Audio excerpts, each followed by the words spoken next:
Welcome back to Module 2, and this is going to be all about nutrition and sustainable eating habits.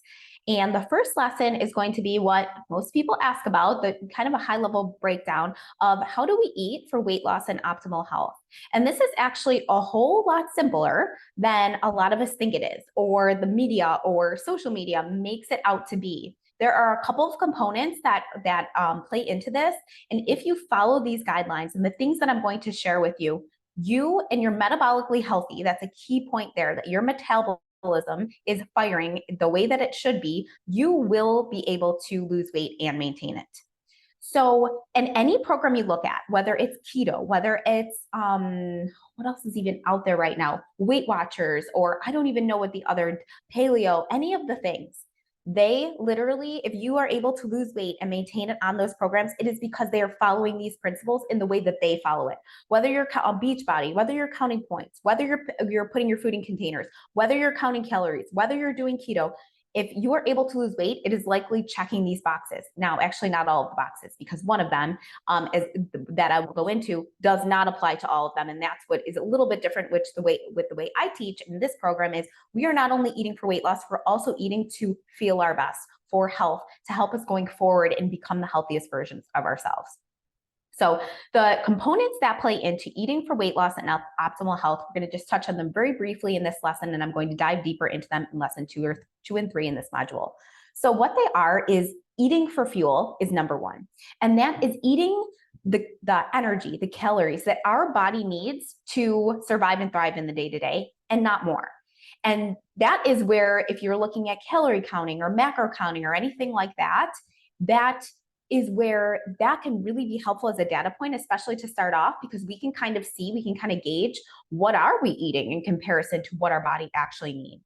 So it's eating the energy that you need, that you're burning in the day-to-day. If you're literally matching that, like you're burning a certain amount of calories or energy, let's talk about it that way, as you're taking in, you're going to be right at maintenance. Your weight is going to be exactly the same as it is right now.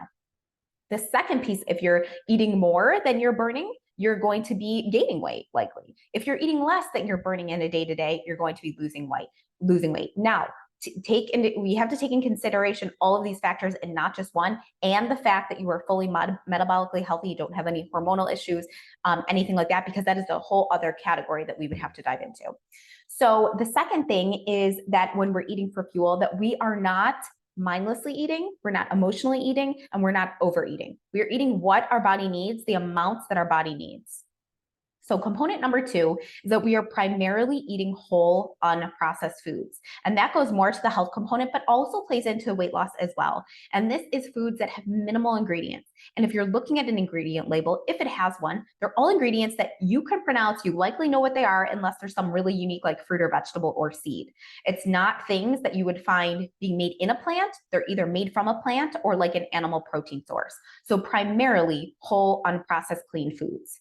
So component number 3 for eating for nutrition and sustainable weight loss, or eating for weight loss and health, is going to be having balanced meals and snacks. And what this means simply, I'll dive into it a little bit more in a further lesson, is that at every single meal and snack, we are having a combination of macronutrients. And that is your protein, your clean carbohydrates, which are like fruits, vegetables, unprocessed whole grains, if you tolerate those well, that include fiber. That is the key there. They have fiber naturally, because natural sources, because they are fruits, vegetables, or grains, and healthy fats.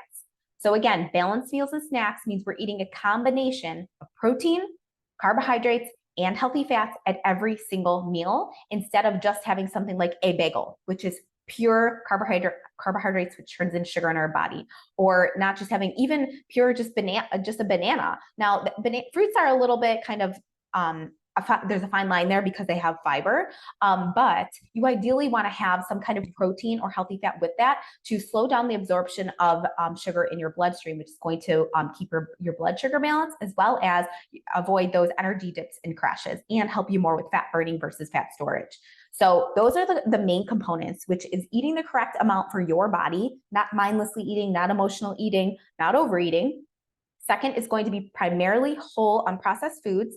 And third is going to be eating balanced meals and snacks. Now, last thing that I'll mention here is to make it sustainable, make it enjoyable, give you some flexibility. I like to always encourage practicing either like an 80-20 ratio or a 90-10 ratio. And what that means, you've probably heard this before, is that most of the time you have a certain way of eating. And then some of the time you allow room for the things that maybe don't necessarily fuel your body. So if, 80% of the time you're eating all your balanced meals, you're having, your fruits, vegetables, clean protein or lean proteins and your healthy fats, and then maybe you're going like out to eat twice a week. You're still not overeating. You're still mindfully eating, but you're eating something that you're just going to choose off the menu and maybe it doesn't check all of these boxes. So it's that 80-20 ratio, that 90-10 ratio that still gives you room for those things that aren't going to fuel you. They're not necessarily foods that love you back, but they're foods that you enjoy and you want to be part of your overall healthy lifestyle. So those are the main components of eating for weight loss and optimal health. Like I said, we will dive deeper into those in the further lessons, and I will give you lots of tools and resources to use to create meals for yourself.